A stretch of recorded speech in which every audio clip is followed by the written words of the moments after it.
नमस्ते बच्चों, आज हम कक्षा छठी के सप्तमः पाठ प्रहेलिकाः पढ़ेंगे। प्रहेलिकाः का अर्थ होता है पहेलियाँ। तो बेटा, अगर आपको मेरी यह वीडियो पसंद आती है तो लाइक और सब्सक्राइब करना ना भूलें और बेल आइकन दबाना ना भूलें, जिससे कि मेरी आगे आने वाली वीडियोज का नोटिफिकेशन आपको मिलता रहे।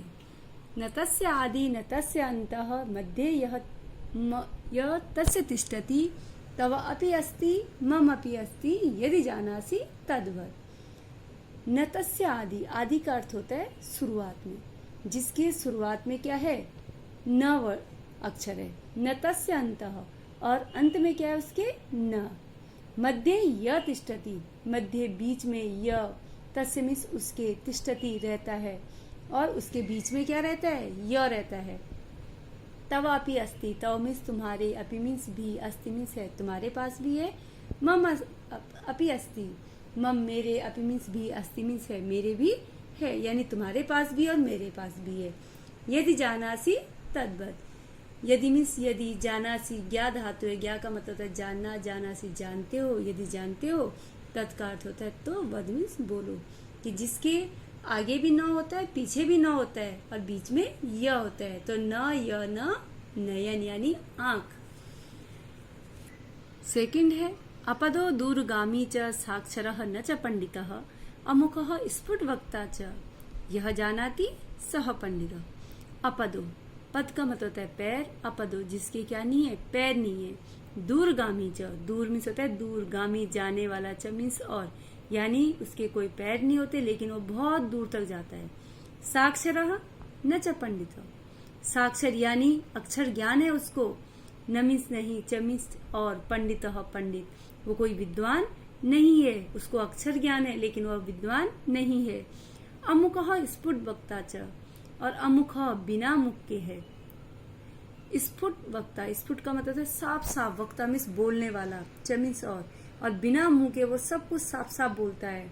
यह जानाति सह पंडितः, यह का अर्थ होता है जो जानाति जानता है, सह वह, पंडितः पंडित है, यानी जो बिना पैरों के बहुत दूर तक जाता है वह विद्वान नहीं है लेकिन तब भी क्या है, उसे अक्षर ज्ञान है, और बिना मुंह के वो सब कुछ साफ साफ बोलता है, तो जो जानता है वह क्या है, पंडित है। तो ऐसा कौन है, पत्र यानी चिट्ठी, कि जो क्या करती है, बिना उसके पैर नहीं होते लेकिन उसके बाद भी एक जगह से दूसरे स्थान पर पहुंच जाती है।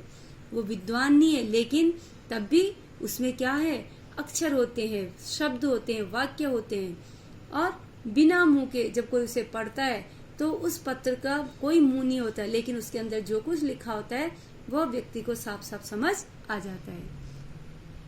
नेक्स्ट है आपका धरायाः उपरि अधः अपि वसति धूमा भूत्वा गगने इतस्ततः भ्रमति। धरायाः, धरा का मतलब होता है पृथ्वी, धरायाः पृथ्वी के ऊपर, ऊपर भी है। अधः का अर्थ होता है नीचे, अपि मीन्स भी, वसति रहता है, पृथ्वी के ऊपर भी रहता है, पृथ्वी के नीचे भी रहता है। और क्या करता है, धूमो भूत्वा, धूमो का मतलब होता है धुआं, भूत्वा, भू जमा कत्वा पढ़ते हैं, भूत्वा का मतलब होता है होकर, गगने आसमान में, इतस्ततः, इतस्ततः का मतलब होता है इधर उधर, भ्रमति घूमता है, और धुआं बन करके क्या हो जाता है, आसमान में इधर उधर घूमता है, यानी धुआं बन के क्या, बादल बन के इधर उधर घूमता है। तो कौन, पानी, कि पानी क्या होता है, जमीन के नीचे भी होता है, जमीन के ऊपर भी होता है, और जब पानी भाप बन करके आसमान में जाता है तो बादल बन के क्या करने लग जाता है, इधर उधर घूमने लग जाता है। नेक्स्ट है आपका भोजनम न खादति पिबति न जलम निरंतरम चलति बोधयति च समयम, कि क्या नहीं करती ये, भोजनम न खादति, भोजनम भोजन, न का अर्थ होता है नहीं, खादति, खाद का मतलब खाना, खादति खाती है, भोजन नहीं खाती है।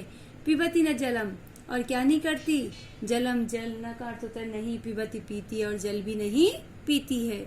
निरंतरम चलती, निरंतरम का अर्थ होता है लगातार, बिना रुके, निरंतरम चलती, लगातार चलती रहती है, और क्या करती है, बोधयति च समयम, च का अर्थ होता है और, बोध का मतलब होता है बताना, समयम समय को, और क्या बताती है, समय को बताती है। तो ऐसा कौन है, घड़ी, कि घड़ी क्या करती है, न खाना खाती है, न पानी पीती है, और हमेशा चलती रहती है, उसकी जो सुई होती है वो टक टक करके क्या करती रहती है, चलती रहती है और हमें क्या बताती है, समय बताती है।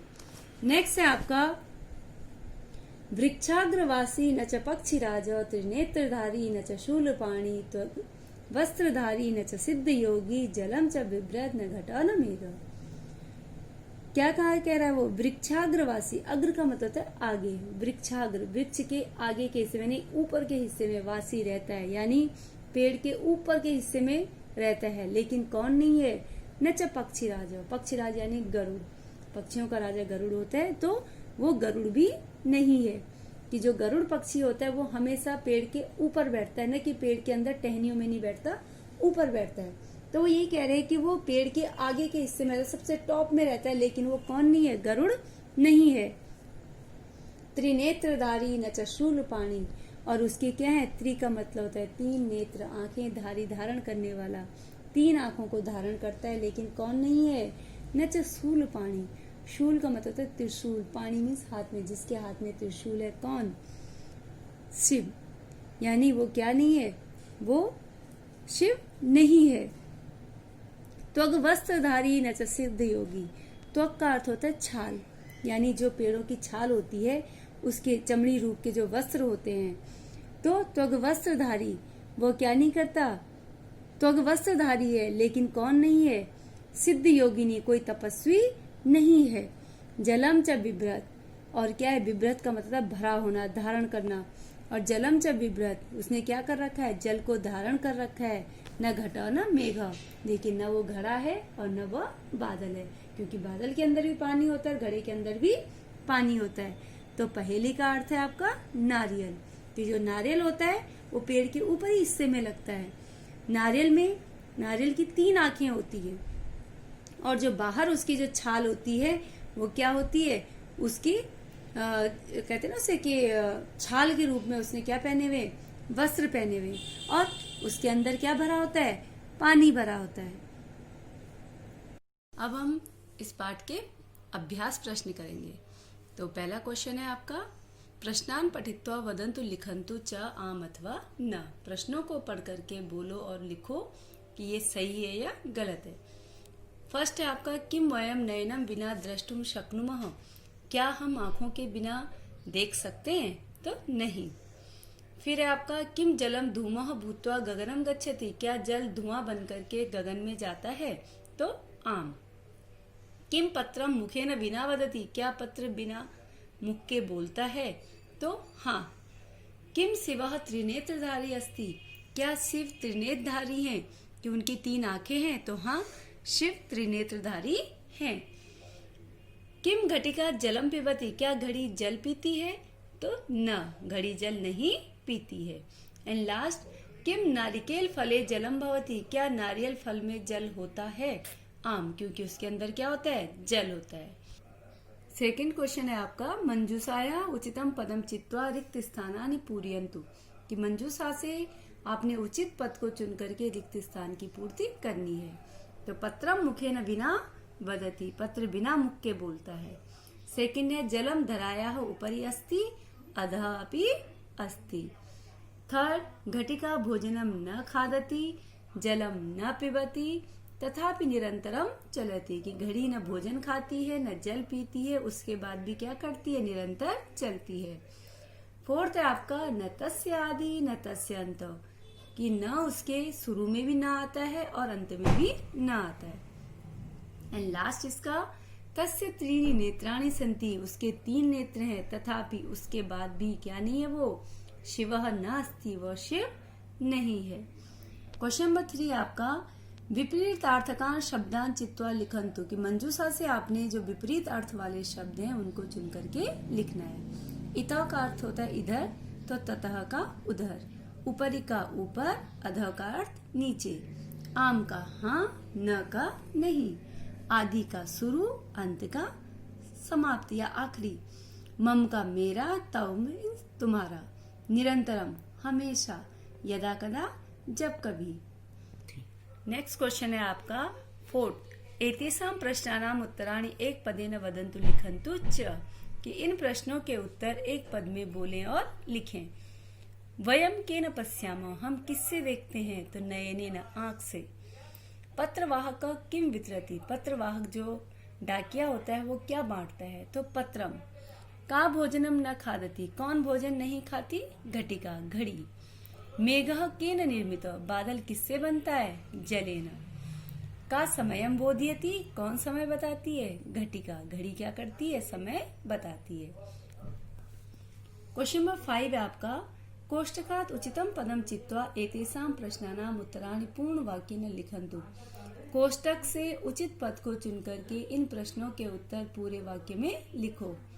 चरणाभ्याम विना किम चलति, चरणों के बिना क्या चलता है?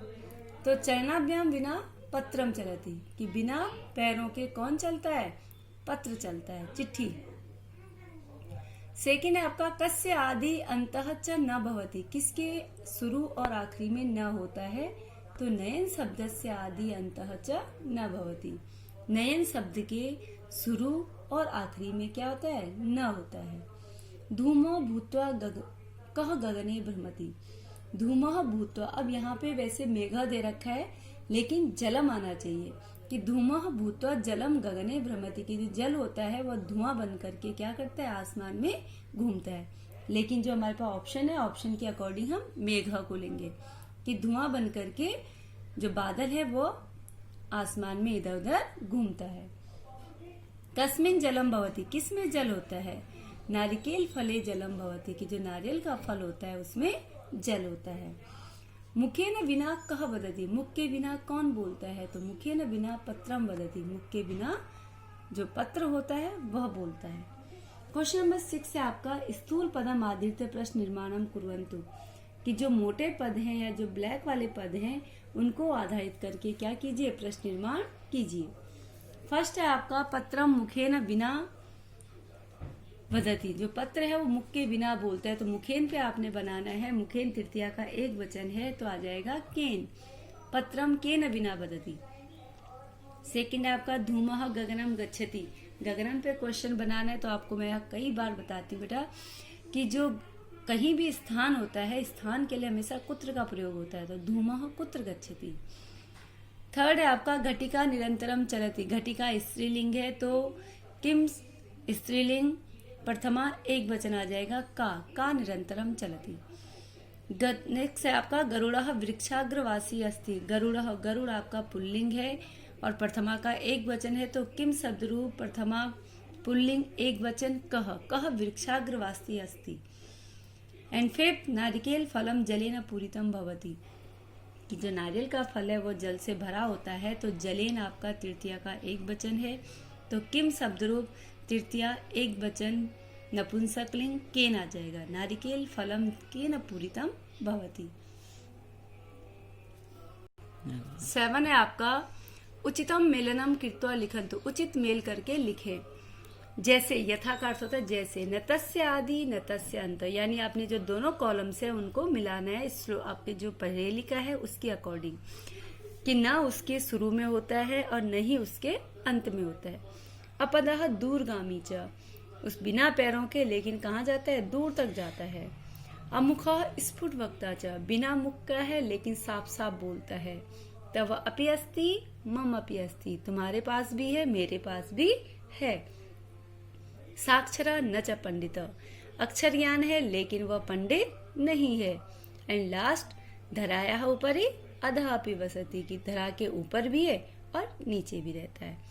तो आई होप आपको मेरी यह वीडियो पसंद आई होगी। धन्यवाद।